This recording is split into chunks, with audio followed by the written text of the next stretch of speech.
morning.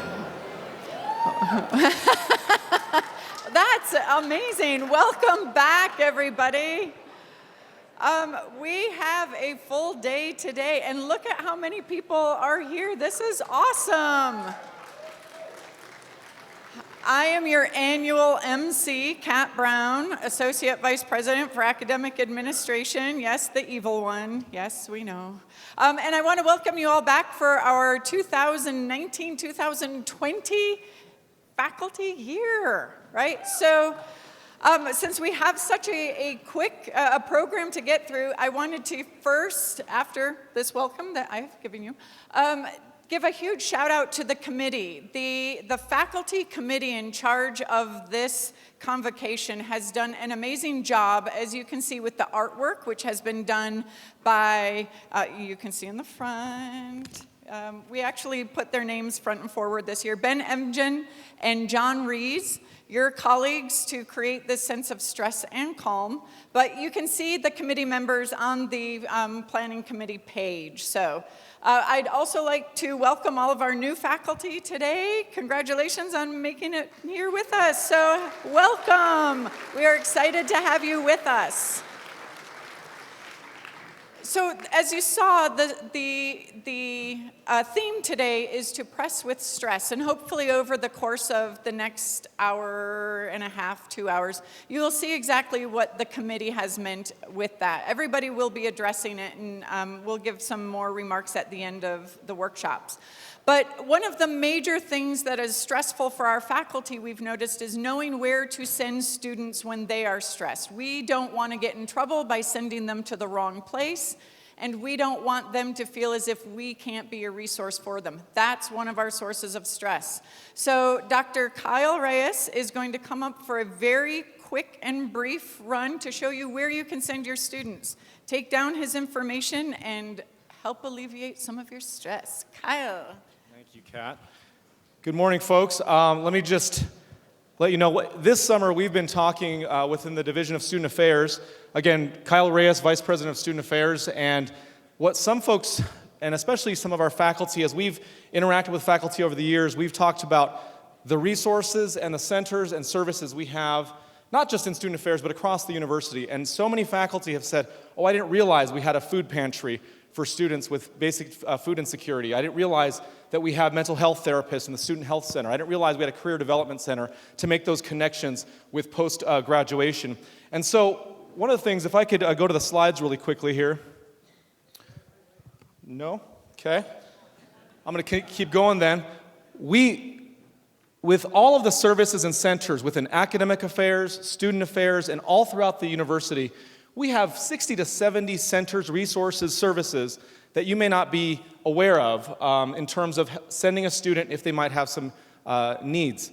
And rather than share with you 60 to 70 phone numbers, 60 to 70 names of directors, and expect you to have, the one pager that you can post somewhere, we've developed an email, and it's simply studentaffairs@uvu.edu. And what types of questions and what types of things can you send to this email? So if you have a question on, I wonder, a student is in my class, but I'm just realizing they're not officially enrolled. I don't know, do I talk to my department chair? Who do I go to? Just email this email. Or send it to studentaffairs@uvu.edu. Basic needs and securities. President Tuminez, in just a short while, will talk about some of the things that we're doing with what we call our CARE Task Force, or our CARE initiative on campus, coordinated access to resources and education, where we have set up now a coordinated effort for basic needs and securities in terms of students who facing food insecurity, housing insecurity, mental health issues, and other safety concerns. And if you go on down the list, these are the types of questions. Again, if you're just curious, I wonder if we have one of these on campus. Did we have childcare? I noticed my student is wondering about this. Let me just reach out on their behalf. And then, of course, if you're just concerned about their well-being, their welfare, you know that we have an early alert system that goes out for those faculty who've been here before, that at about the third week, an email gets sent to you to see if there's any behaviors or any things that you're noticing with your students that might be of concern, that you can just say, hey, I want somebody to proactively reach out We have multiple portals for that, but for now, we just want you to know, please just email us your questions. However, there are some things that you shouldn't go to this email for, and very specifically, if there's an emergency, again, you can always call 911, but also on campus, immediately to our dispatch, it's 5555, or an anonymous tip for something of concern that needs a little bit deeper analysis, then 1234. So again, we've tried to streamline this, not give you a handout with 60 different phone numbers. Email studentaffairs@uvu.edu for any questions, for resources for students you might have. And then for emergencies and things of a dangerous nature where you are just deeply concerned about a student's welfare in an acute way, please call this number 5555 or 1234. I'll just say on behalf of the staff here, and so many of the vice presidents who represent all of our staff, our PACE Association, which is our professional association of staff, we are here to help you serve our students better. Please partner up with us as a resource. I know in the past there's been some folks who've said, hey, we just don't know.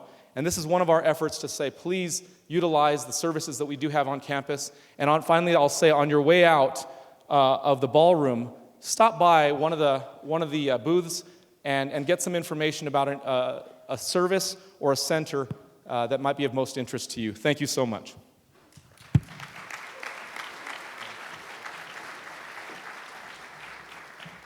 All right, before I introduce, I'll introduce Dr. Ann Arndt, our brand new Faculty Senate President. She will be speaking really quickly. Just know there are note cards on your tables. You are welcome to write down questions for the President that Ann and I will then collect and give to the President for a Q&A after her first remarks. So, Dr. Arndt, come on up.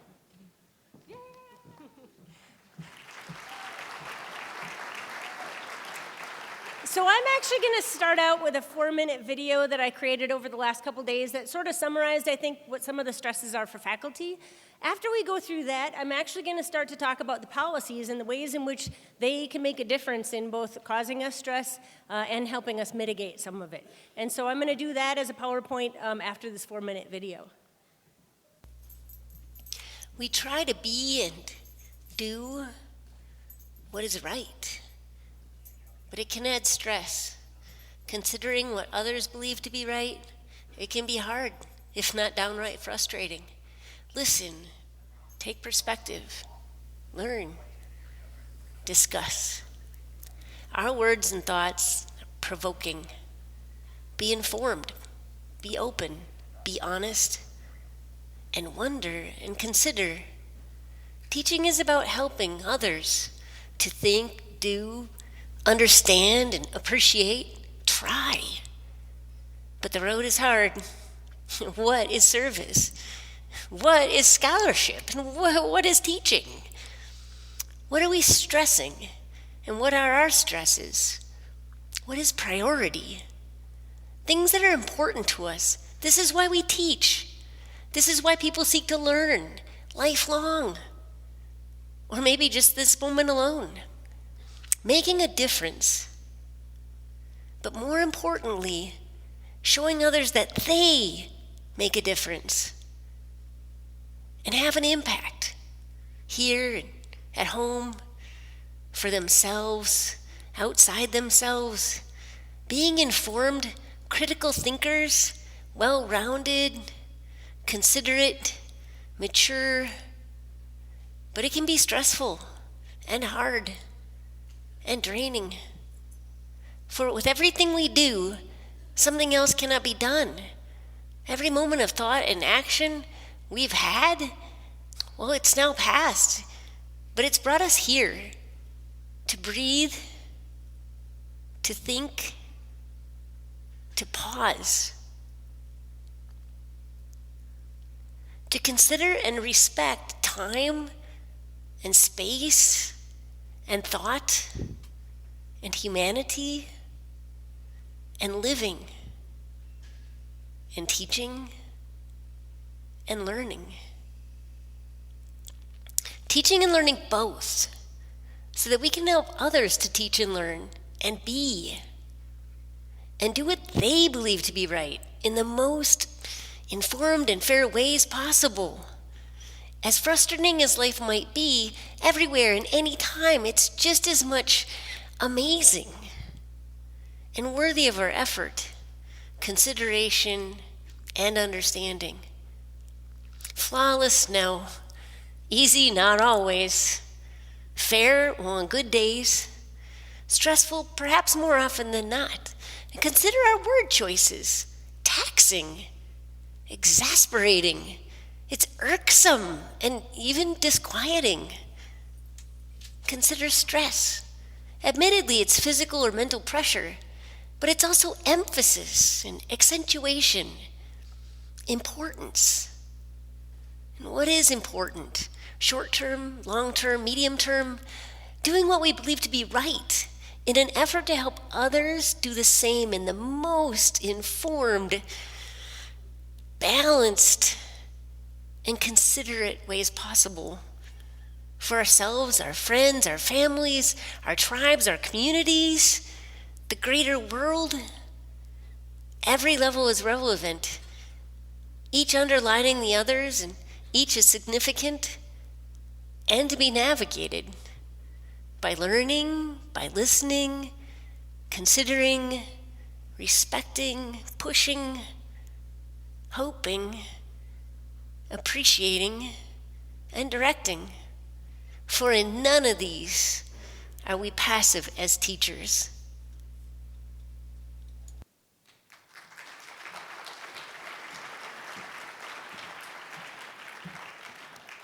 Okay, so coming off of that, I'm a huge believer in shared governance, and I believe actually our administration is as well. As a part of that, a lot of what tends to sort of direct what we're doing is related to policies. So I want to actually take a few minutes to talk about some of the policies that are either in the pipe or are going to be in the pipe fairly soon that I think are quite relevant actually to faculty. So I'm going to wait for just a second for my PowerPoint.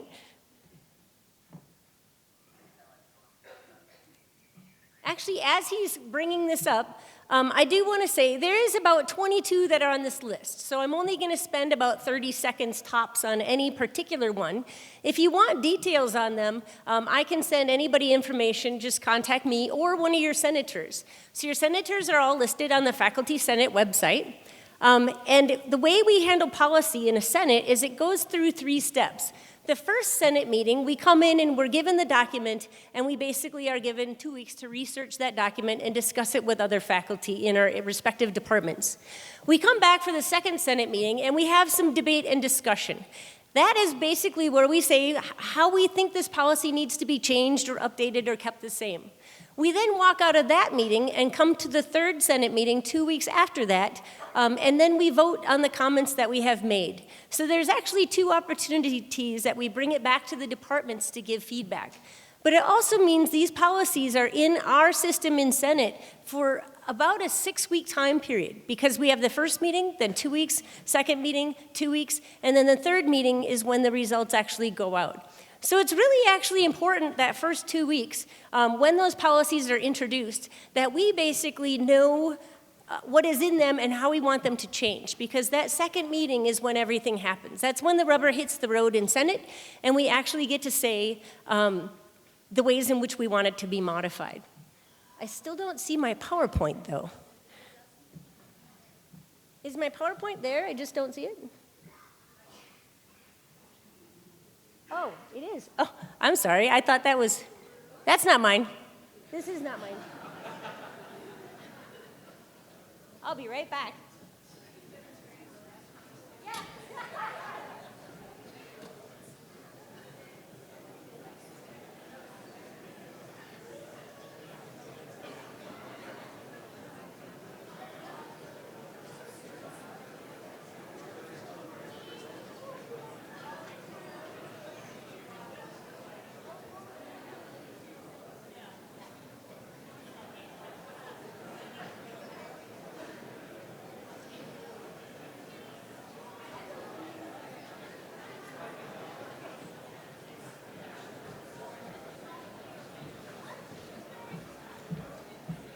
All right, now it's coming up. So what of the first things I do want to say, even before I go into policies, is that one of the things, for those that know me, I tend to actually be an over-communicator instead of an under-communicator. I'm going to own that just as much as I own the video I just created. And so because of that, I'm going to be implementing Microsoft Teams in Senate, and that's actually, parts of it at least, are going to be available to any faculty that wants to know. So if you want to know what's happening in Senate and you want to know beyond possibly what your senators are actually telling you, you can sign up actually into Microsoft Teams and find out directly. And that'll be being given out to your senators and hopefully find its way to faculty at the first Senate meeting. So with that said, some of the policies that we have coming up, this is going to be interesting because I can't, let's see. Okay, so I'm going to do this. There. I have bad eyesight, so I can't actually see the back of the room.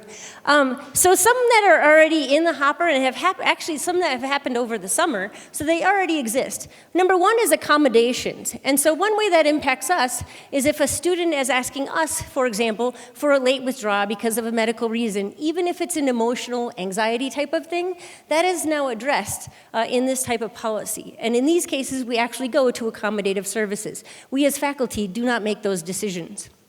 Animals on campus is a temporary emergency that came across in the summer.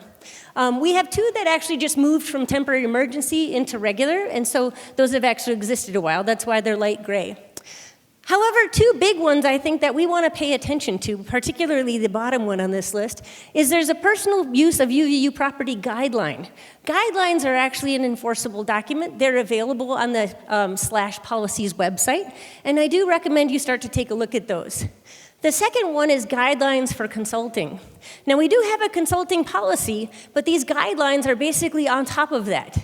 Where it's also important is that one of the policies in the hopper is to re-edit the consulting policy itself. So it behooves us to know what's going on in the guidelines, because I have a feeling over this year, they're going to make their way into the actual policy itself.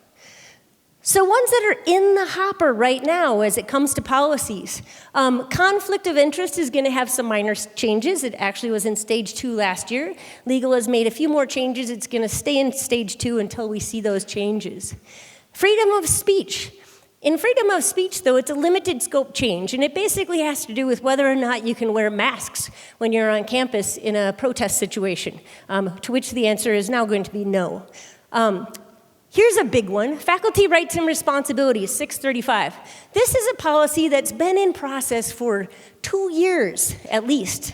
I was actually a lead on writing this. When you see this updated policy, know that it was actually written by faculty. There was about a 10-person faculty committee that spent at least a year modifying this document, and then it had to find its way through academic affairs and legal. And so finally, it's actually coming to us. But importantly, it's not just responsibilities, it's rights as well. So it's a bit of give and take in that policy, and it's, in my opinion, a significant improvement to what had been prior.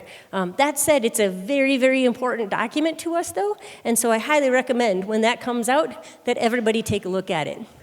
The consulting policy I mentioned is going to be being opened up. That, again, has a dotted line to consulting policies. That's 323. Mandatory training.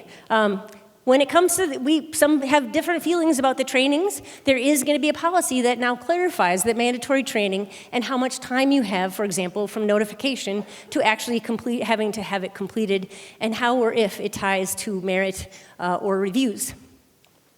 Other ones that are now upcoming, we have 633, which is annual faculty reviews. That's going to actually just have some minor changes as to what happens if there is a rebuttal to a review that happened. There's an adoption of course materials potential minor change, which has to do with if you happen to make any proceeds, where that money would actually go. Equally, possibly a bit of clarification on what a course material actually is. Does it include a video? Yes. Does it include programming? Yes. So if you're making money in anything that is used with your students, I highly recommend you pay attention to this policy. Other ones, 106, special purpose organizations, 640, sabbatical leaves, 503, add in withdrawal and drops, which is really students, but it impacts us. 523, the grading policy. When do we give the grades that we do, and how often can students change them, and can they actually ask us to change their grade 6 years after we gave it to them? Those are things you're going to find out in this policy. One that we're actually leading out in Senate, I had started it, it's been given over to Alan Perry, and that's the ability for faculty to review our administrators. That is actually deans and up. So if you're curious who an administrator is, in this one, it's a dean and up. If you're wondering about your chair, take a look at the faculty rights and responsibilities because we're gonna address it in that one. The chair policy itself, what is a chair? How long do they serve? What exactly do they do? That's being updated as well. I think that's a little ways down the line, but it's going to be finding its way to us. The policy governing policies, how much say does faculty have when it comes to actually guidelines? We have a plan and process for policies, but what about guidelines, right? So that might or might not get reopened. Non-tenure track faculty, what is a lecture? What is a professional in residence? Can they or can they not have reassigned time? How many classes are they supposed to have? Those are things that we could clarify in that particular policy. Hiring of faculty, can my dean overstep what I say is a chair? And the committee, and if so, when and how, right? May or may not get revisited. And then last is the new department government policy, or a way of creating a policy to say what is a department, and how does it actually get governed. That also would be a ways in the future.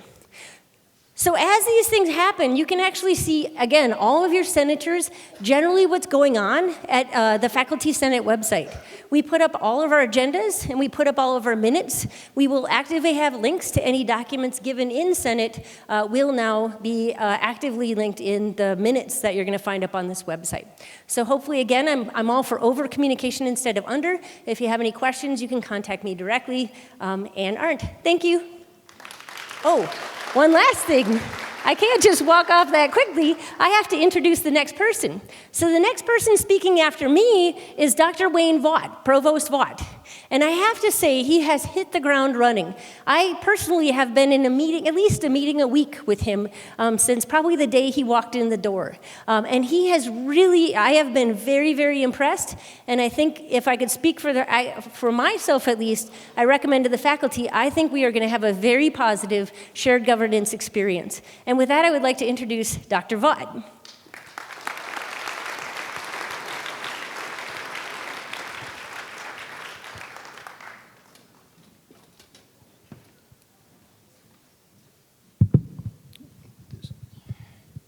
Well, good morning, everyone. How are you doing today? Very, very good.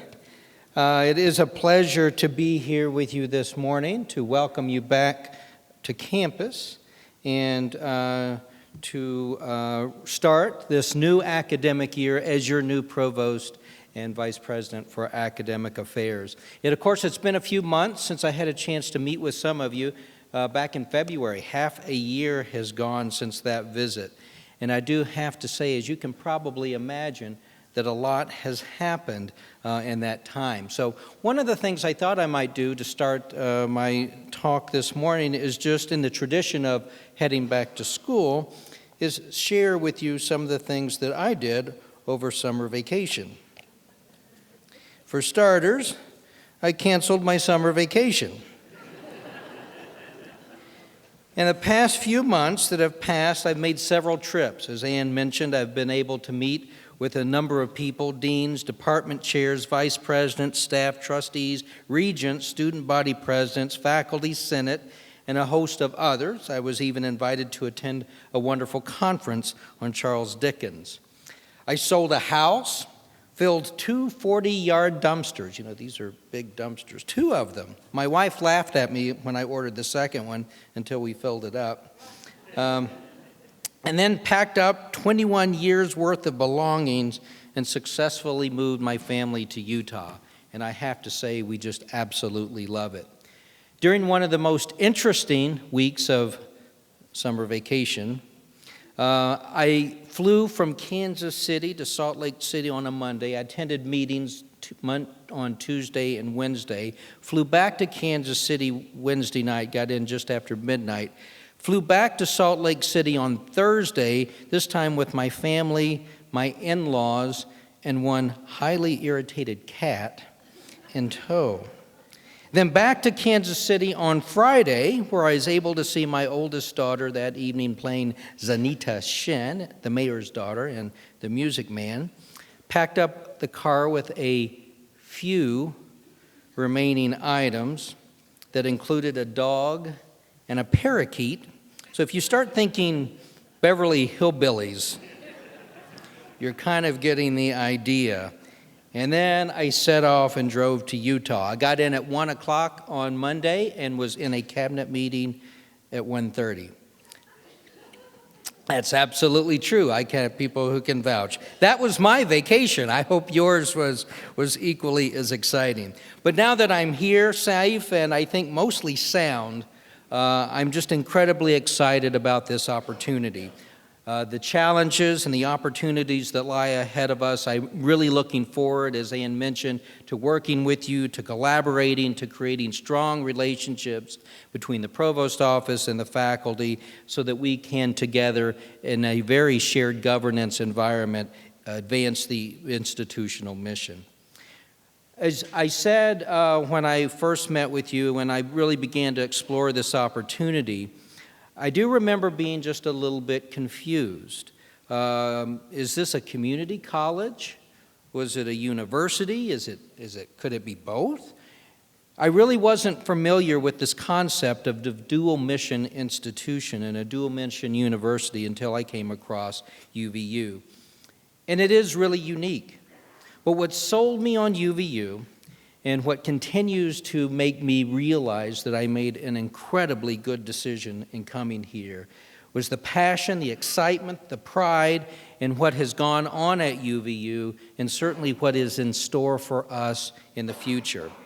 It's your commitment to student success, to striving to be an institution of choice for the best and brightest students in the area, while you're ensuring that you remain open to everyone, meeting students where they are and offering them a second, a third, a fourth chance to achieve their potential and to achieve their dreams. You know, we can at once marvel at the accomplishments of our high-wire achievers and yet pride ourselves on the safety net that we seek to provide for those when they fall. In terms of student success, I do think institutions of higher education must ensure that, first and foremost, they provide their students with a high-quality educational experience, one that's going to prepare them not only with marketable skills, which are clearly important, but with the broad knowledge and experiences that will enable them to become leaders in their chosen fields. They should also prepare them to become engaged and productive members of society. The college experience is not just about getting a job. It's also about developing the whole person. And UVU must strive to provide the premier undergraduate experience in this region by combining a balanced commitment to faculty scholarship and teaching, the ability to effectively integrate faculty scholarship and creative endeavors, and undergraduate educations, I think, is one of the keys to answering increasing concerns about the value of a college degree.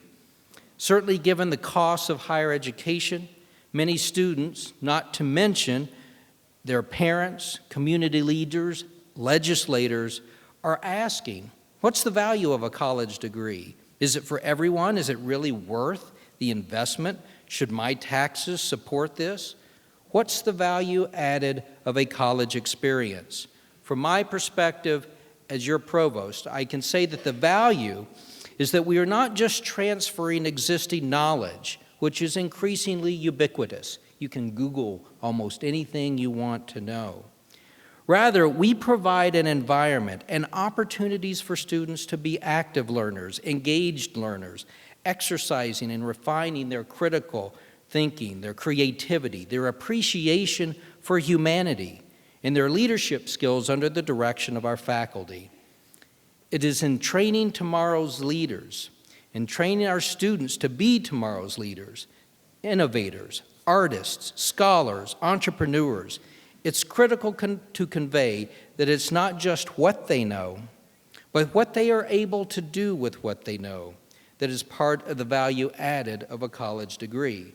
And I can tell you from my experience that that is one of the distinguishing features of UVU. Over the past week, my family and I have had an opportunity as we've begun to settle in to the area to visit with more and more people and really interact with what's a wonderful community. And what I've discovered over that time is that the institution really is the pride of this region. I think, obviously we have some very stellar competition and other institutions in the region, but I just can't tell you how many times we've been out and have encountered UVU students over the past several weeks.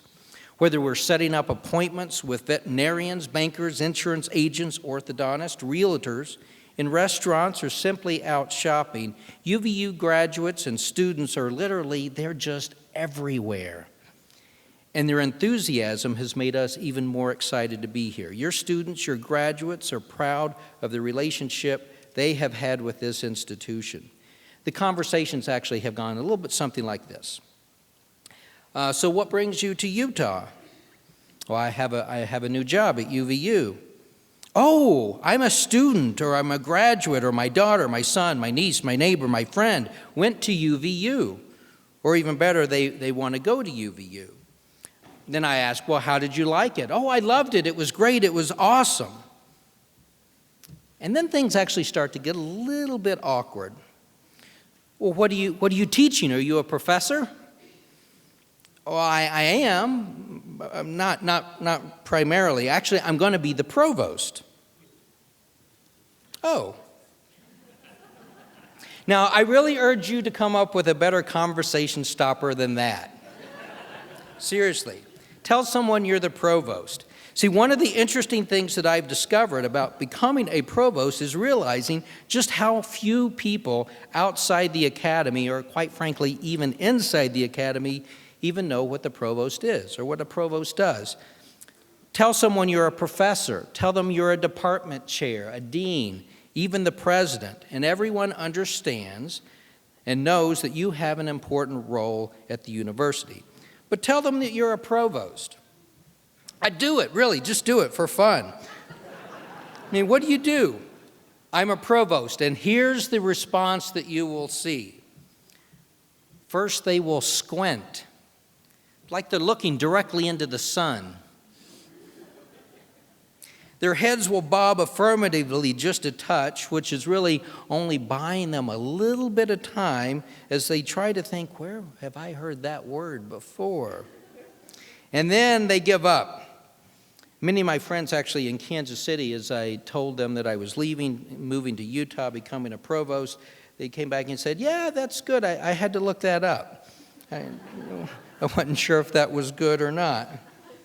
And so that keeps you rather humble. Should you actually decide yourselves to look up provost, I did this just so that I could be sure I knew for myself what the job was. I found these various definitions online. A, the keeper of a prison.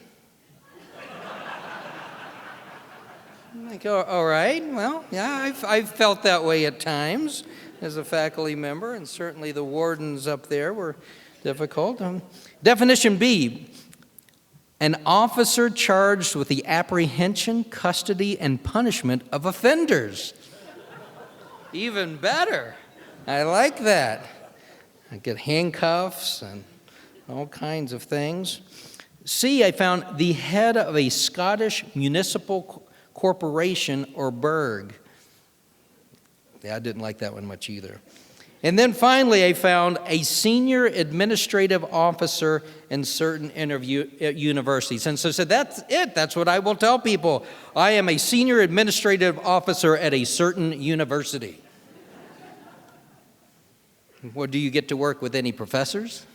That's what they will ask. And indeed, I do. I think while the provost's responsibilities can vary, obviously, quite greatly from institution to institution, what really is most important is how the office will help support and collaborate with faculty and academic leadership to meet our strategic mission and goals. And what are the commitments then as provost that I will bring to this role? And there are a few that I just wanted to share briefly with you this morning. One is that other than an unwavering desire to protect and advance the critical role of a public university in a liberal democracy, I really bring no specific agenda. It is my goal to work collaboratively with the faculty, the staff, and other university leadership at UVU to provide the best educational experience for students in our service area, in our state, and beyond. And that really is my only agenda. I don't come here thinking that I know all of the answers to all of the problems facing higher education, or that the way that I have done things in the past at my previous institution are the way that things should be done here.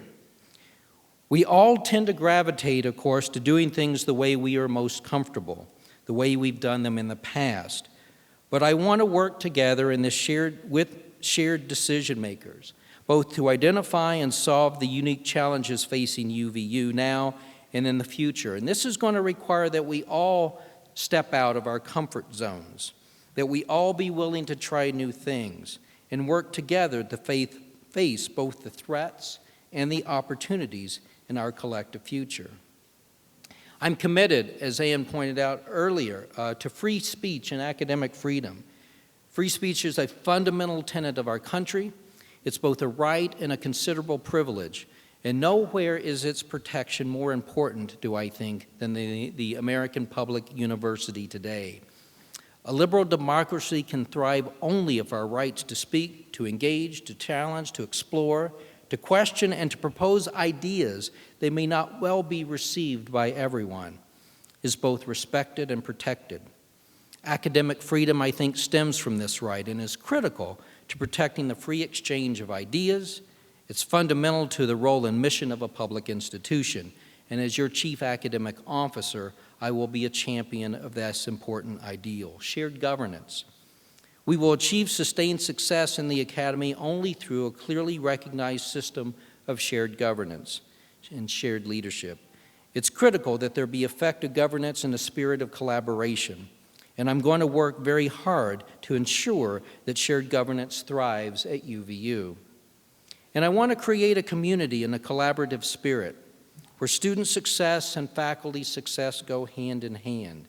And of course, none of this would be possible if it were not for those working day to day to ensure that the magic that is higher education occurs.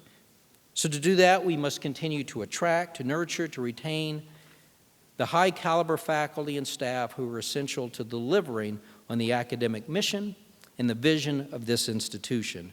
And I'm going to work to promote the university as a workplace of choice. To tell you a little bit about myself, and there's some information, of course, in my bio, but I grew up in Lexington, Kentucky.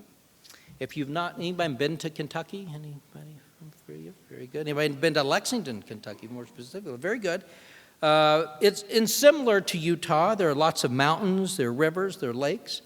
It's also known for thoroughbred horses, horse racing, bluegrass, and of course my beloved Kentucky basketball team, who, by the way, will be playing UVU on November 18th. I've been told I have to wear green. Go Wolverines.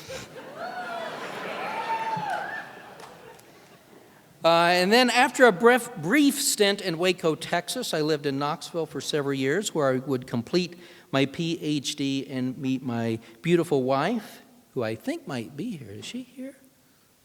In the very back. She said she was going to slip in. We'll just kind of wave. This is my wife, Eileen, who was a fellow graduate student with me. We met in our very first bioethics class together. And it was dark, and I thought it'd be a good idea to walk her back, to her room. It's good, being a good person. Knoxville was a really great place for us. It was less than an hour from the Smoky Mountain National Park, so we love this area that we are back finally to the mountains. My wife grew up in Long Island, New York. I grew up in Kentucky, and then we met in Tennessee. And sort of this running joke had been, well, she had always been used to the ocean right there, very close. The mountains were a nice substitute for that. And then we ended up in Kansas, which, has anybody been to Kansas?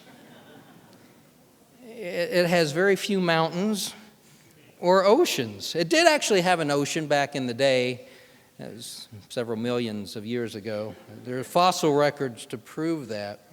But we lived in Philadelphia, and then where I had my first academic job, and then moved to Kansas City. Eileen, she's a nurse practitioner. We have 2 beautiful daughters. One of them is still a student at UMKC and is not here. My youngest daughter, Lauren, will be starting 6th grade this year. And then I took on various leadership roles at UMKC. And I remember actually when I was applying for that job, we were living in Philadelphia at the time, and there was this, I had been in a medical school, there was this opening and opportunity to be in a philosophy department and teach in the medical school. And I was sharing this opportunity with my wife. She looked at it, she said, yeah, that's an interesting looking job, but I'm not living in Kansas. And I said, well, that's okay because the job's in Missouri. It's just, we won't have to live in Kansas. But we ended up living in Kansas all of those years. I lived in Kansas and worked in Missouri. I will say that when we were looking at this job, at no point did she say, I'm not living in Utah. She saw the beautiful surroundings and was excited to be here. So this really is a new adventure for us. We love it. Everyone has been incredibly welcoming and kind. We love the outdoors. We've had a chance to get out, paddleboard and canoe and hike, and we're just excited to be here. But at the end of the day, in my opinion, I think working in a university and in being a professor in particular really is the best job in the world. It's not the highest paying, and it comes, as we're going to talk about today, with its own unique stresses. It can be very challenging and incredibly demanding in many ways. But there are few where we have so much freedom and so much power to influence the lives of so many people. To be the perpetual philosopher, that is, the lover of wisdom, is an amazing opportunity for all of us. And with all of the emphasis that we rightfully place on student success, it cannot happen unless we create an environment where our faculty can achieve success, both as scholars and as teachers. It's going to be part of my role and responsibility to assist as best I can in your success as faculty here at this really, truly great university. So again, I want to thank you for inviting me to UVU and giving me this opportunity to serve you in the role of provost. I'm looking forward to great success in the many years to come. So with that, I'm supposed to introduce the stress guy, right? Matt Flint is going to come and talk to you about stress.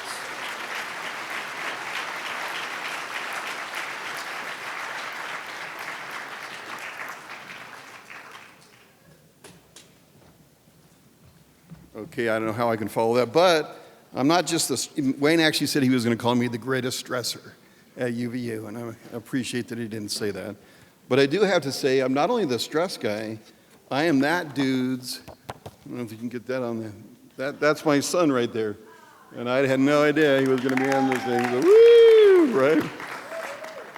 And can you put up Ann's stress presentation? Yeah. There we go. Okay. So Ann's already covered mine. I'm good. It's funny, I was looking at this slide this morning as I was reviewing my presentation, and I thought, man, that is pure redundancy, isn't it? And then if I take off the word presentation, I hope it's still not redundant for the rest of you. Let me take a second. All right. So when I teach stress to my students, I always start off with this simple activity. It's one of the first things I teach them, and maybe the only thing they remember from the class. And so I know it's a little early, but will you indulge me? Take your hands and put them together. Not like this, right? And that's your bird's nest. Right? And for some reason, I always bounced it. So you got to bounce your bird's nest, right? And you got to pretend there's a bird in that nest. Okay, now I want you to close your eyes, and I can see if your eyes aren't closed, because I'm making. Close your eyes and think about your stress bird. What's your stress bird right at this moment? Hopefully it's not this presentation. Right? So there's your stress bird. Now open your eyes and let it go. Let it go. Okay, that was weak. Let's try that again, right? Let's pick a different stress bird, maybe a heavier one, I don't know, or lighter, okay? And let it go. Let it go. Okay, so when I was teaching my sons, actually, I think this was one of them. I was teaching them this technique. He went, oh man, oh my goodness, right? And my other son went, right, to the stress bird, right? So I don't know how you'll deal with the stress bird, but that's, it's kind of a silly activity, but you think about it. How many stressors do we have that we actually embrace in a way, right? We nurture those stressors. We don't get them out of our lives. We have a hard time letting them go, type of thing. So let me see if I can, no, did I go the wrong way?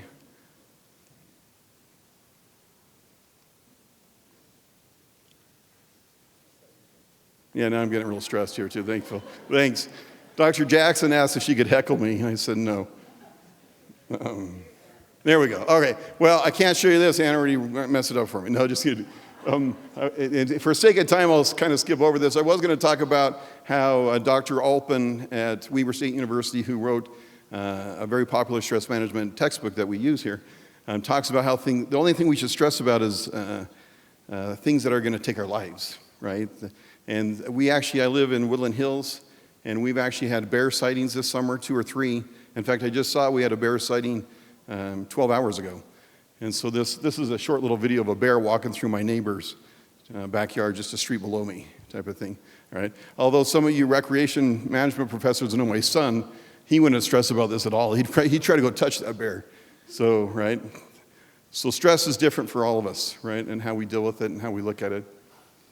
If we're going to talk about life-threatening things, though, and I'm still not figuring this out.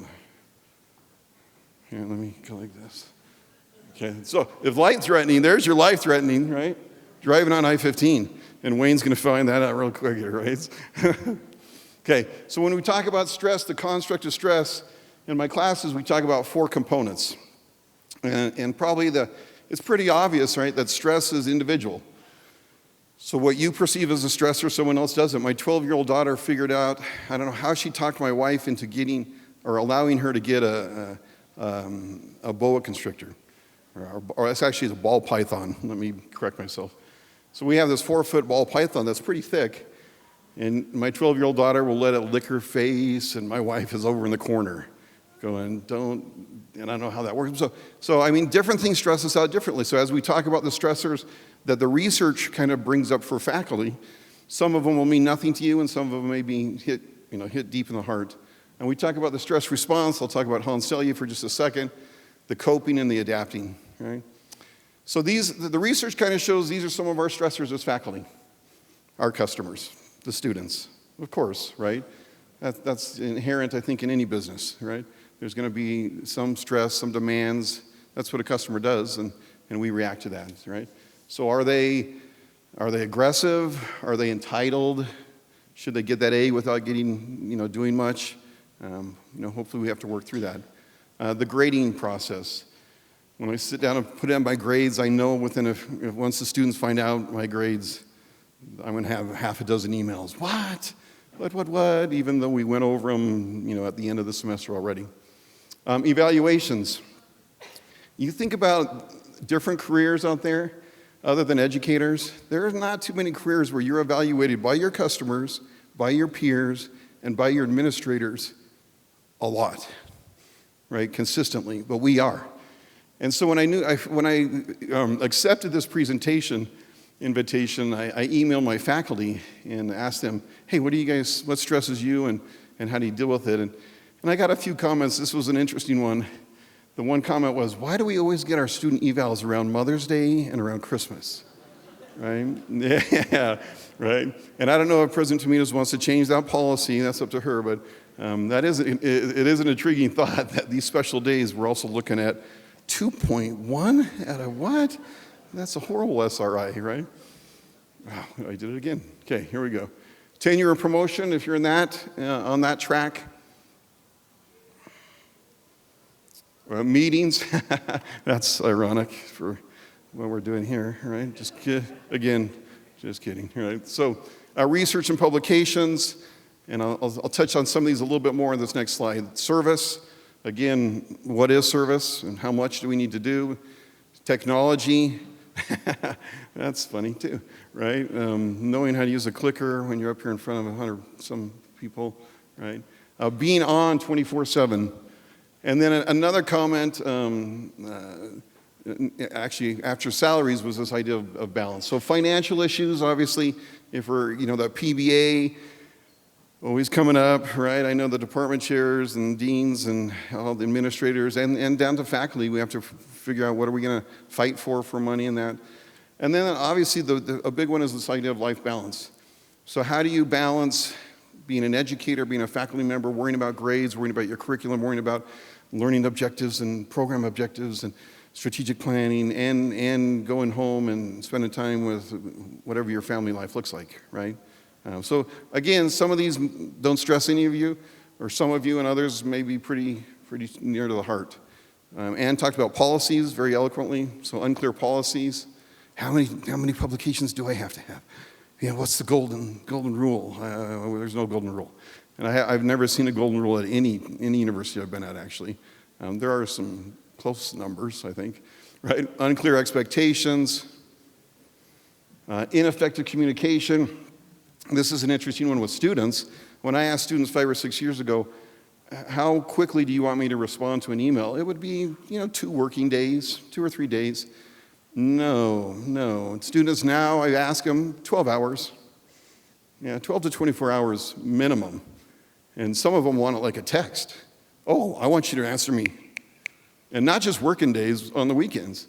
Like, what? I have a life too, right? Life balance, right? So we got to be careful on that communication. Disorganization, shared governance was already talked about. So obviously as faculty members, when we don't have a say or a voice in some of the issues, especially issues in our department and our colleges that directly impact us, obviously those can be stressors for some of us. That's Hans Selye. He passed away a while ago now. Probably the most famous researcher in the world of stress. He developed the general adaptation syndrome. There's a little visualization of that. And the stress response is just what your body does. And he actually says it's a non-specific, so pretty much everyone does it. If you determine that bears a stressor, or that student or your colleague is a stressor, and you're in a stressful situation, your heart rate's going to go up. That's going to happen to most of us, right? But this is an interesting thing, and this is what I try to teach my students is you got to learn about yourself, right? So if you'll indulge me, if you'll sit up straight, yeah, okay, sorry, all right, and take your shoulders and put them up to your ears. Oh my goodness. And then let them down. And then kind of shake that out. Be careful if you got back problems. And let's do that again. Hold those shoulders up to your ears. And then let them down. See, I have to hold the podium or I'll pass out. But that's something that I carry my stress in my trapezius and deltoid up in my neck area. When I do that, there are times where I can barely pull my shoulders up, and when I let them down, I literally want to pass out. So that stress response is universal, but you need to learn in your bodies, how does it impact you? You could do the same thing with your breathing. Hand on your chest, hand on your belly. Where am I breathing from, right? I had a professor from Asia say, Americans breathe like dogs, right? Because we don't take those deeper breaths. But you don't know that. Maybe you don't breathe like a dog, but you don't know that until you kind of check those things out, right? So figuring out kind of how your body reacts to stress is important. Susan Folkman and Richard Lazarus, incredible psychologists, they looked at coping, and they called it emotional responses. And I'm not, you can kind of read the slide, but these are things that you do to deal with the stressor, but you're not really confronting the stressor. So these are great things unless you're doing heroin, right, or nicotine or things like that. Those are kind of maladaptive. We want to try to avoid those. But taking a bubble bath, right? Chocolate is always good if you're not allergic to it or that. PMR stands for progressive muscle relaxation, so flexing and relaxing your muscles. We need these things, but if we're going to actually deal with the stressor, we got to have more, right? If my stressor is finances and I go to a movie and I'm dropping $8 for the movie and $9 for the popcorn, what? That's not the deal. That's not going to work, right? So then, these are some coping techniques from the research that as faculty, specific to faculty members, we need a repertoire, so more than one, right? They should come from different types of our lives, whether they're physical things to do, right? We could talk about mindfulness on the psychological side of it, types of things. Obviously, they're individual, so how one person copes isn't going to help how other people cope. Oops, I thought I had one more thing there. Yeah. And then, yeah, family or faculty cannot change the world around them, but they can change how they relate to that world. St. Francis de Assisi said, God grant me the serenity to accept the things I cannot change, the courage to change the things I can, and the wisdom to know the difference. Love that, right? Who can we control? Well, you always say, oh, we can only control ourselves. And I say, oh, I can't even control myself. What are you talking about, right?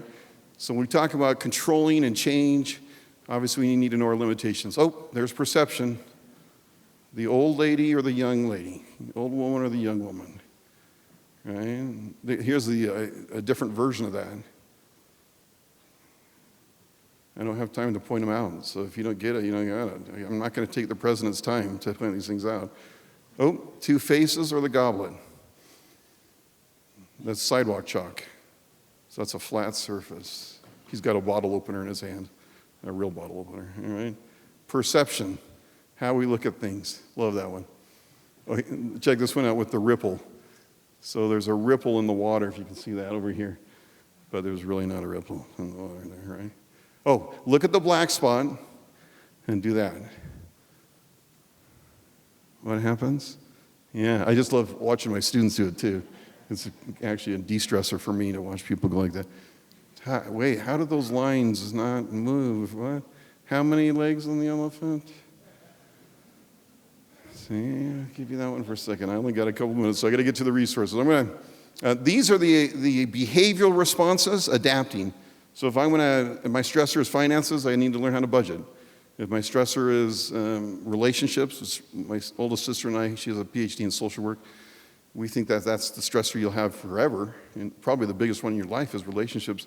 Then communication skills have to be improved, right? Have to be improved. And you can see time management, obviously things like Canvas with our students. All right, we got to turn off. I'm not going to lie, I woke up at 2 in the morning stressing about this thing. I did go back to sleep, all right, and woke up at 6 or 5:36 and then started stressing about it again. But I'm not going to stress about it after I'm done. But can we turn off, or are we up all night? Right? Your job as a faculty member, you may love it, but you have to have other interests, right? You got to find other things to do too, right? And this is, you can see, I have the citation here if you want the resource. Learn how to say no. I tell my students, you can't say no to everything, though. That's entitlement. No, you got to learn how to say no in a professional manner, And I had a woman who I supervised as her manager, and I came to her with a new duty, and she said, look at man, these are all the things you've asked me to do, and I'm more than willing to do this new one, but you either have to give me more resources or take something away from me. I will never forget that. I thought, wow, that is super professional. She said it in a very nice way, and we worked that out, and it made perfect sense to me, right? Get some sleep, which, again, I didn't get much last night, but I'll get some more tonight, I'm sure, right? Don't wake up grading and prepping. And then ask for help, right?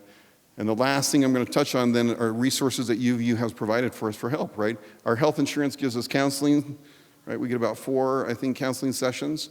If we have legal issues, I think we get 30 minutes free legal consult, and then you can delve into other things, and it's sometimes at a discounted price. I called Trevor Carter, who's one of our alumni, and said, Trevor, he runs the UVU Wellness Center. Tell me what we have. And they actually have a table right out here. I told him I was going to point them out to you. They have, oops, I don't have it up there. It's $10 a month for faculty, $40 a semester, $120 a year to access the Wellness Center. They have fitness trainers and personal trainers and classes, right? I forget what it's called now, Outdoor Adventure Center, which is also out there, rents paddle boards and going out and camping types of things. There are these recliner chairs, and when we came in, I think we all got a coupon for a recliner chair. Let me tell you, those chairs are, wow.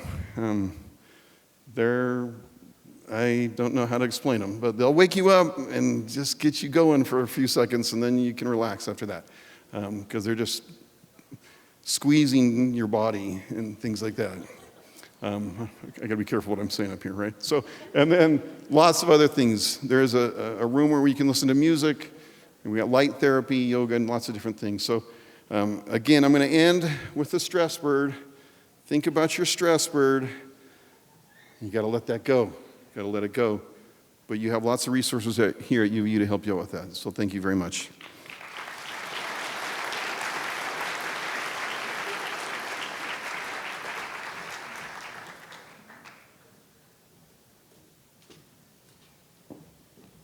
Thank you, Matt. That was fantastic. I love it when we have speakers who can tell us things we can actually do. So our next speaker is our long-awaited president, now almost a full year with us, and has been doing some amazing things for UVU. So I'm sure she's got a lot of stressors of her own that she can talk about. But I would like to introduce Dr. Astrid Tuminas. You can see her bio in the program, and I'll just let her begin so that we stay on track. I know she's a busy woman.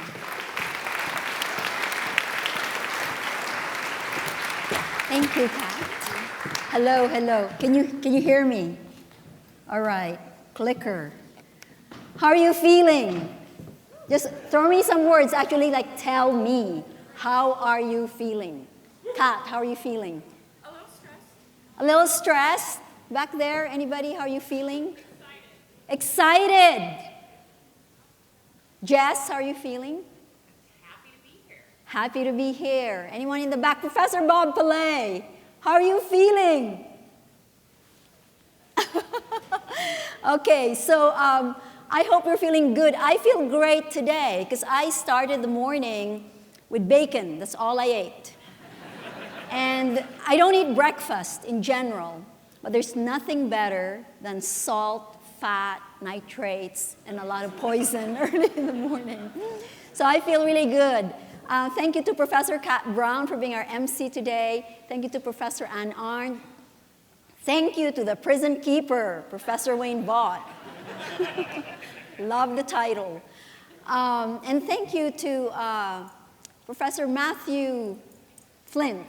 And I like the idea of this bird that I can let go. I may start doing that at home, and my kids are going to think Mom is getting ever weirder at this job. Okay, so can I have my slides? Okay, they're on. All right, so it's the arrow on the right side. I want to begin by thank you. Thank you for being here. Thank you for an amazing year that we've had. Thank you for helping us graduate 5,953 students in May. Could you please clap for yourselves? 5,953 students, some of them with more than one credential. Thank you to the Faculty Senate and all the faculty for the great work you did last year on stewardship and governance, on faculty improvement and accountability, and on student success. And when I listened to Professor Tulin gave his year-end report, or his last report, to the Board of Trustees, it struck me that you have all done some amazing and really difficult things in the last year. And we said goodbye to Dr. Jeff Olson. Welcome, Professor Wayne Vaught. Say goodbye to Professor Craig Tulin, who's still here. And hello to Professor Ann Arndt. And hello to all of the new professors. I've had an amazing year. I've learned a lot, especially in my interactions with all of you. Whether I was stargazing, I think it was October, at the Capitol Reef Field Station, and I saw the rings of Saturn for the first time, or hosting faculty seminars at my home. We started with one on barbed wire, and my 8-year-old son then was truly puzzled. Why do you guys have to discuss barbed wire? And then we had one on Russian politics. We had poetry reading at the Roots of Knowledge. Remember Professor Bob Pillay's lecture on numbers in the Roots of Knowledge, and I learned the word quaternion. I still don't know what it means. And I will never forget how he brought diagrammed oranges and pastries from Smith's as his visual aid.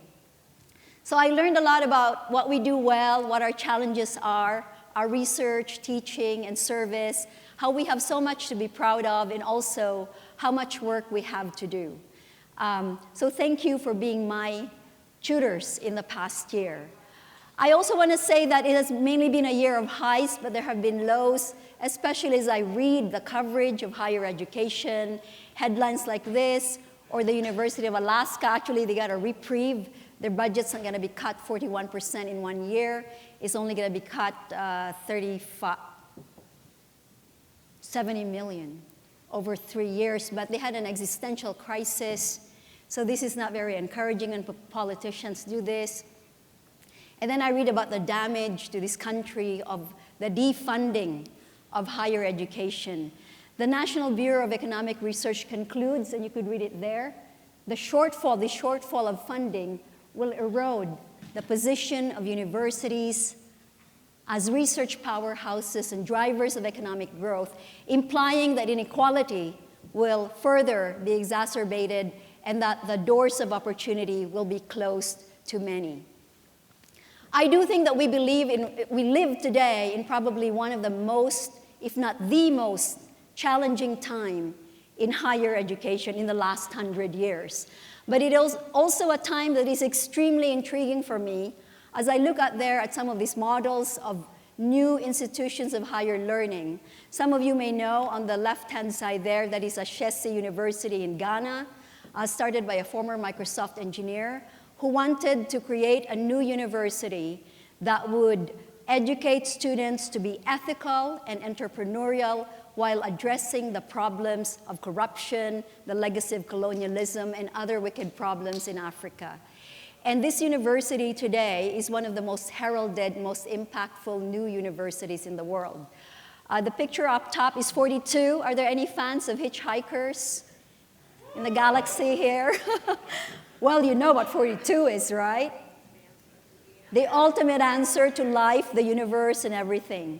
This university, no professors, no degrees, no buildings, although maybe now they have a building started by a French billionaire. All you have to do is pass a logical reasoning test, and you can become a student in computer programming, peer-to-peer learning from the best of the best out there. And then you just go straight into work.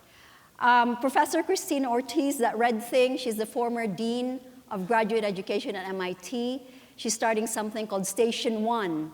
No majors, no departments. It's all project-based learning, informed by inquiry, impact, and inclusion, and focus on science and technology. And she's got funders for that. So there's some things out there that are going on that are interesting. There are also silver linings. Moody's Investor Service concludes the demand for higher education will stay because of what organizations need and what economies need. So that's good for us. And in the state of Utah itself, I call our state a happy state, where many still want to be educated. The legislature still wants to fund education. We are the fastest growing state in the United States in the last 10 years, having added 400,000 people in the state of Utah. And in the last legislative session, we had amazing success in new funding, in having a new business building funded. We don't have a debt crisis in Utah. We continue to have a system of higher education that is accessible and affordable. So I am very grateful for this. And for UVU in particular, I am 1 year older, hopefully 1 year better informed and wiser in what I'm trying to do as president. I am so excited.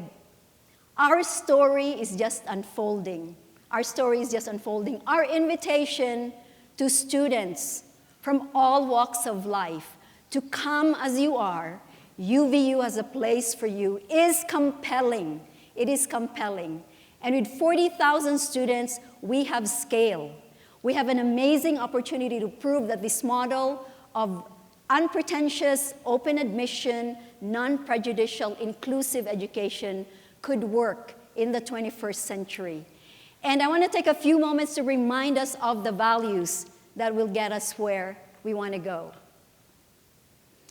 The first value that we have is exceptional care, exceptional care. We will see each other as we are and respect each other. This is, by the way, a picture of one of our students with her daughter in our We Care Center. We will take difference and complexity and treat it with love and understanding. We will take human potential, however we find it, and work with that human potential, exceptional care.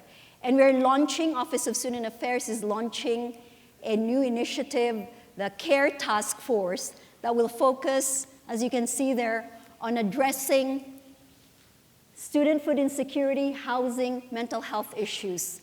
This task force is going to help us ensure that no students fall through the cracks. And you as faculty, at the front line, every single day, at the front line with our students, we need you, for this cannot succeed without you. Our second value, exceptional accountability. How do we use our time, our money, our resources, and our energy to really impact student success? How do we truly put the student at the center of everything that we do? I have to ask myself that every day. Am I putting the student at the center of everything that I do, or is my ego getting in the way? How do we have hard but necessary conversations? How do we work with one another and bring our best selves to work every day? I see a lot of this exceptional accountability in faculty, whether you are doing research and involving students in gathering data, in presenting, and writing the papers. This is amazing. I've seen this in the way you've mentored our students. I have bragged many times this past year about the 100% pass rate of our students who take the Chartered Financial Analyst exam. The pass rate in the country is 43%, UVU 100%.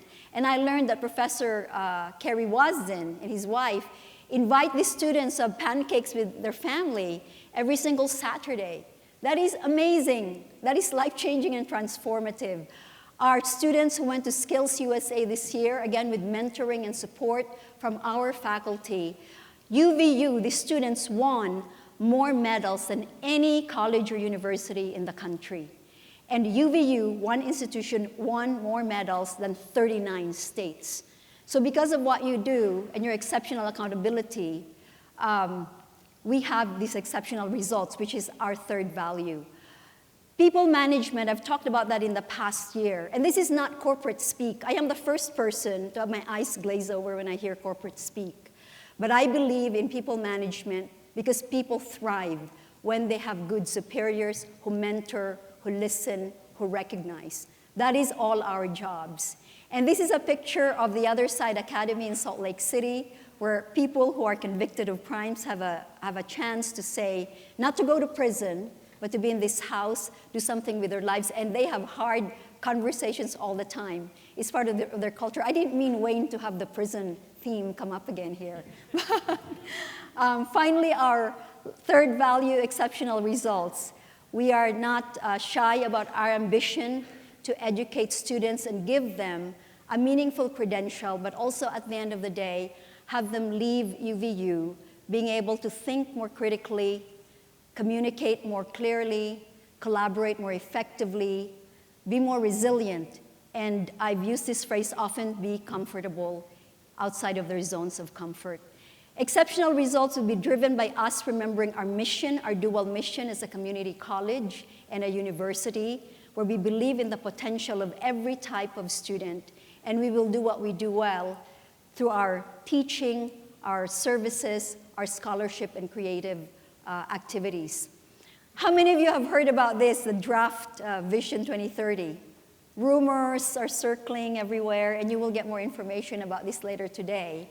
But this year, the state of Utah put together, or last year maybe, they put together the Higher Strategic Planning Commission for Higher Education.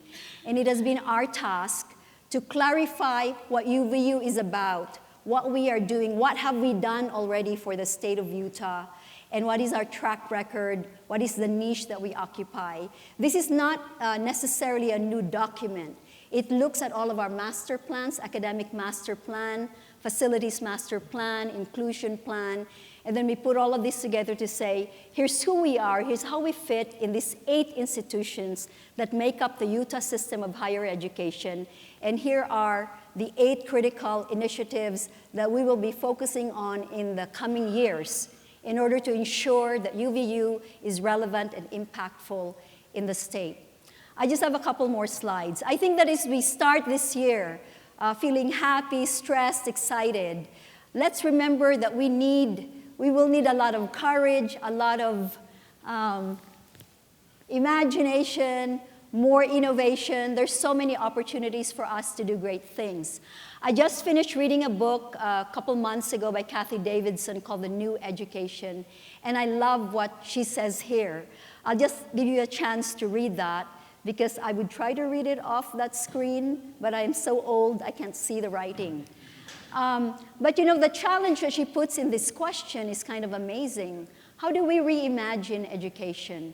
How do we break silos? How do we make people collaborate when their expertise and cultural backgrounds are radically different from one another? And I think the beauty of this dual mission that we have and our open admission is we do have people in one place of radically different expertise and backgrounds, and it makes UVU an extremely interesting place. And I want to say that you are the innovators. You are the people. I am only a small part of this story, but when I think of UVU as an engine of social and economic mobility, I think about the faculty. I think about what you do day in and day out. You are the builders of hope. You are the builders of, the democracy that we have, because your influence is unbelievably and can be unbelievably transformative. My two teachers, on the left side, Mr. Riha in first grade, when I came into school and didn't know how to spell my name and didn't know the difference between 0 and 100, this is the woman who helped me discover that I had a brain. I didn't even know that. And Mrs. Garcia, my very pretty teacher in 6th grade, who helped me discover that I could have self-esteem. So when I think about them as my heroes, I think about you too, because what you do is noble, what you do is extremely important, and I'm so grateful and honored to be working with you. So I look forward to this year, and we will now do the Q&A. We don't have a fishbowl as we did last year. By the way, last year, the maternity leave question came from the fishbowl, right? And we changed that maternity leave policy pretty quickly. All right. I'll just hold this as a stress reduction prop. Okay. Why can't divorce dependents get less than 26 tuition reimbursement? Okay, Linda, do you know the answer to that question? That policy will be in stage 2 in September. So we're trying to change this policy. Okay, we are trying to change this policy, stage 2, in September. Thank you for clapping, Kat. Well, you're not divorced. No, dependents under 26. Okay, dependents, okay. Under 26. Oh, okay. Yeah, I've been asked that question before. It's somewhat artificial cutoff, right? Yeah. Why can't divorced? Why can't divorce dependents under 26 get tuition reimbursement? And it refers to the dependents of our employees. Yes. So we are trying to change that policy to allow dependents. Is that what we're doing? Yeah. Under 26 children To get tuition waivers, okay. Will you please share a few examples of what you have accomplished since you started at UVU, and what do you hope to accomplish in the next school year? What have I accomplished? I think the first thing that's really important to me is that I hope I have accomplished the beginning of a change of culture. I was asked when I applied for this job, what's the most important thing? And I said culture, and culture is people. So the conversations that I drove across campus at the beginning of my tenure, I think that's really critical. I hope people have gotten a chance to get to know me and have gotten a chance to know the university. Second, we did raise a bit of money. Where's Scott Cooksey? I beg all the time. I beg all the time. The joke is I don't see this part of my hand, only this part. How much did we raise total? 40, maybe 42 if we include naming of the business school.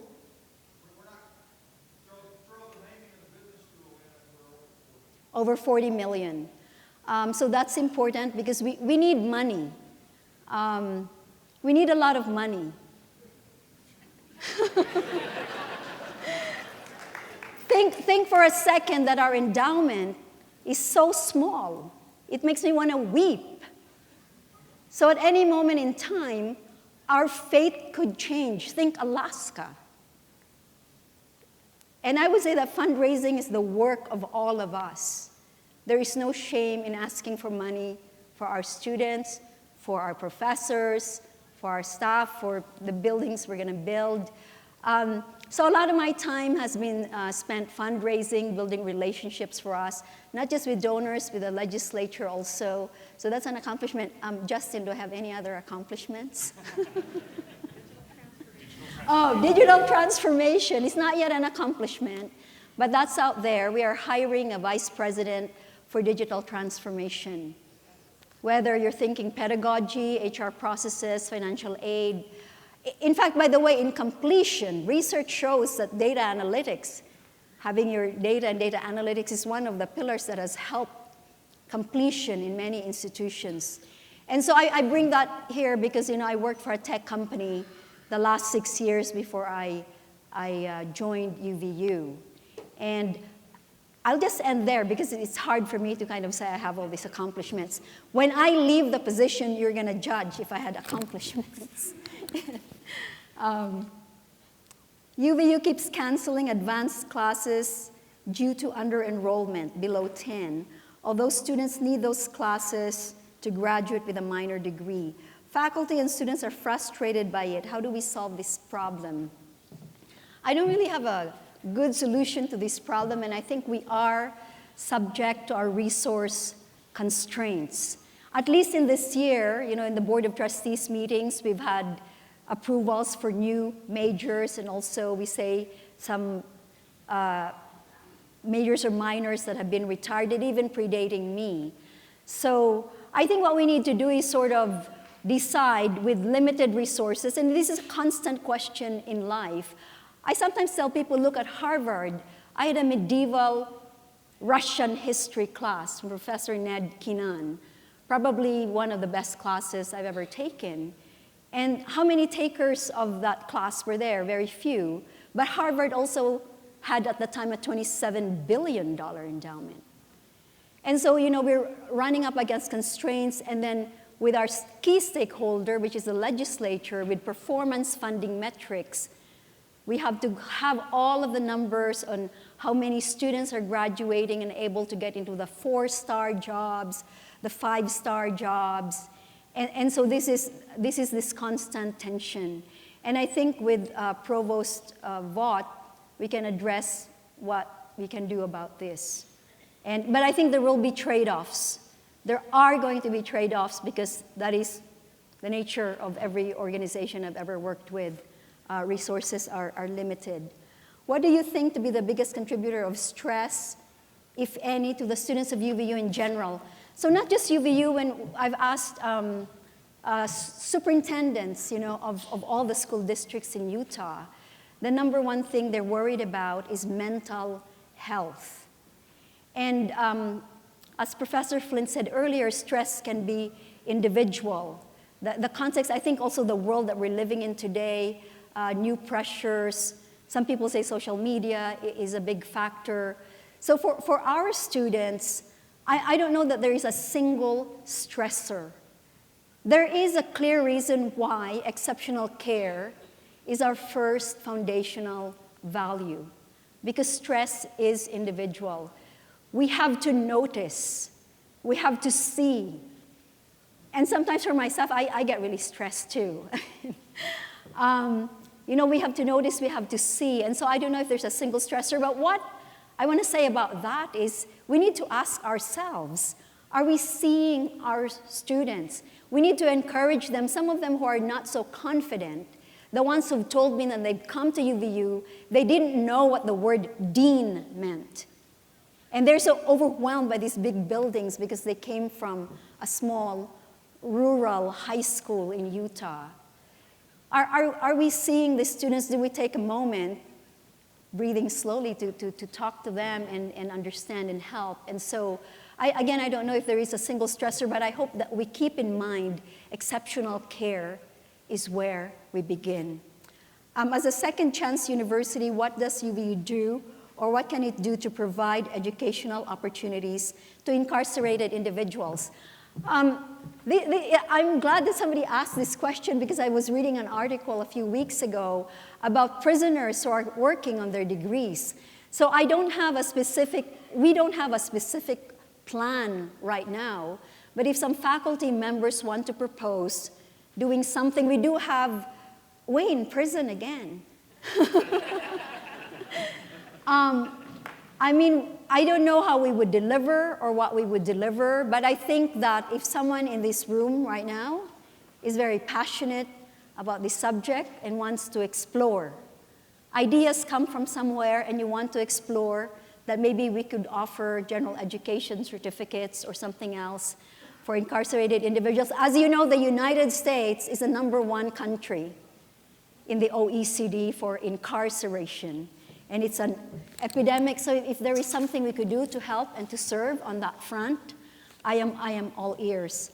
Do you plan on teaching at all? Kat. Yes. Kat knows that this year I approached her and said, you know, I've asked my intern to look at all the syllabi on Russian politics and history, because maybe I want to teach or be a guest lecturer. I wrote a book on Russian nationalism many years ago, and when Putin had just become president of Russia, I kind of missed my field. And so I think it is unrealistic for me to teach full-time a class. But last year, I gave a lot of guest lectures to a communications class, to a technology management class, to all the athletes. I gave many other lectures. So I'm taking that chance to kind of communicate some things from my own experience that might be relevant to the classroom. Please invite me. Oh, I gave a holiday lecture series also last year. So Russia, I know, Professor Desart is here, political science. Yeah, I'd love to invite me, please. Research, including guidance with statistical analysis. Is there a plan to help faculty in this regard? I don't have an answer to this. Meaning guidance with regard to statistical analysis, how to do it, or how to do it well, or how to. We do have our. Where is Professor Dan Fairbanks? Bob, you have an answer? In the math department.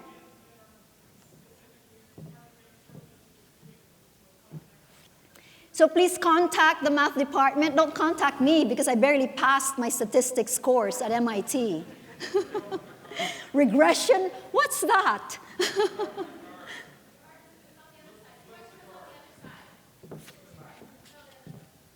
Oh, there's another question. Oh, okay. Can you bring back the ORS, Office of Research, help for faculty with data analysis? We do have our Dan Fairbanks. Is Dan here? Do you want to say something to this, Dan? Yeah, okay. Yay! Single-use plastics. Many airports, I think, and campuses are eliminating single-use plastics from their campuses. How can UVU be better? Yes. So thank you for this question. I know that last year we had our sustainability event. We launched our sustainability wall. That was a faculty initiative. Single-use plastic is evil. I've just come back from Bali, and I've been going to Ubud, Bali for 13 years. That is where my soul kind of finds itself every year, because I lose my soul every year. And they have outlawed single-use plastics there because it is killing everything. And I come from the Philippines. We have 7,000 beautiful islands, but there are islands of plastic. And as we know, we are eating it. We are eating it because the fish are eating it, and everyone's eating microplastics. Whoever asked this question, I don't know what we can do, but why don't we talk about it? Oh, yes, yes. So last year, we approved the hiring in PBA of a sustainability officer for the university.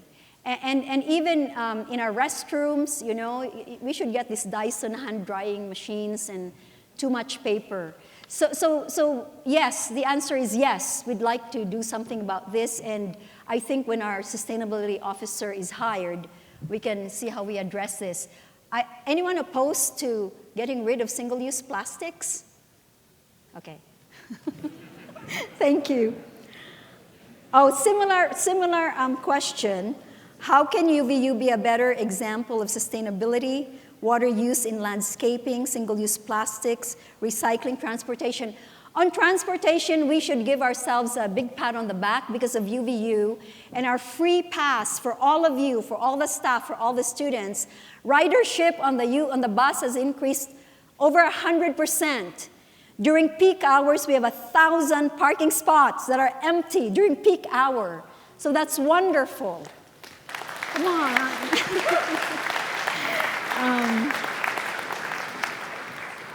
For recycling, our students have been heroic. I think they pay a fee for recycling. Again, we can do more. And as you know, where are we on the hiring of a sustainability? Okay, we have made an offer to the sustainability officer. And I think, again, you know, a lot of us experience guilt all the time with, and I do at least, on the environment, the amount of trash my own family generates. I grew up, you know, under conditions of great scarcity where we never threw anything in my family. Coffee jars were used for 10 years, and we ate with our hands in my family growing up. So I just feel like recycling and reusing and all of this to me is a value that we should have here. And again, with our sustainability wall, I think it's a little bit static. We need to maybe do other activities with our students, staff, and faculty on how to become more sustainable. I answered all the questions, and I think I'm just on time. I have an ask of faculty. I want you to show up for athletic games. Is that okay? That is an ask. I want you to join me on the mat when our kids are wrestling. And I think a very important part of success is when people feel they belong. And I've seen in the past year, my first year of the presidency, how much pride and spirit is generated at these events. And then, of course, our School of the Arts, our gorgeous Norda School of the Performing Arts. I've just bought 3 subscriptions, maybe 4, to the Utah Symphony season, 6 performances. It is an amazing opportunity. Let us not forget how wonderful it is for us to be at UVU. So I just want to thank you again. Thank you for this morning. Have a wonderful rest of Convocation. Don't stress too much. We will have a great year. Thank you so much. Thank you.